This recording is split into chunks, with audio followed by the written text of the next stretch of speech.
Essa tarde estaria deixando o versículo da palavra do Senhor para o nosso coração, que se encontra em Mateus capítulo 7, o versículo 24, com o tema, aleluia, que diz assim a palavra do Senhor: a casa na rocha e a casa na areia.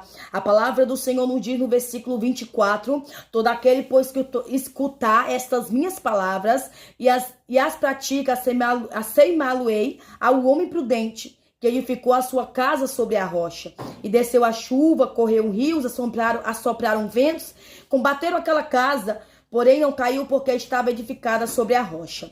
E aquele que ouve estas minhas palavras e não as cumpre, compará-lo-ei ao homem insensato, que edificou a sua casa sobre a areia. Desceu a chuva, correram rios, assopraram ventos e combateram aquela casa, e ela caiu, e foi grande a sua queda. Aleluia. E aconteceu que, concluindo Jesus este discurso, a multidão se admirou da sua doutrina, porque os ensinava como tendo autoridade, não como os escribas.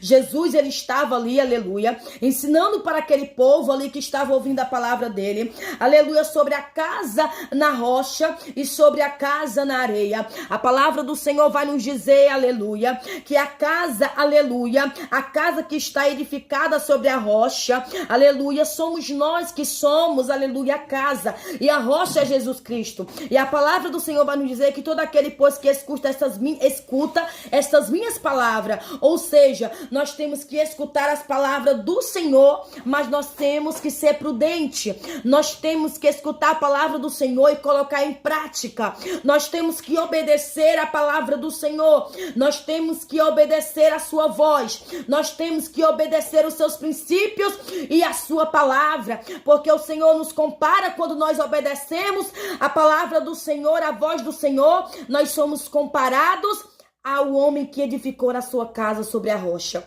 Mas aquele que não obedece à voz do Senhor é semelhante ao homem que edifica a casa sobre a areia. Aquele que edifica a casa na areia, que não obedece os princípios, é que não obedece a palavra do Senhor. Aquele que edifica a casa sobre a areia é aquele, aleluia, que não coloca em prática a palavra do Senhor, que é ouvinte, mas não pratica. Aleluia, louvado e exaltado é o nome do Senhor. Esse que edifica a casa sobre a areia é chamado de tolo. Por quê? Porque o tolo, aleluia, edificou a casa sobre a rocha, porque o tolo edificou a casa sobre a areia. Mas o sábio, prudente, edificou a casa sobre a rocha, que é Jesus Cristo.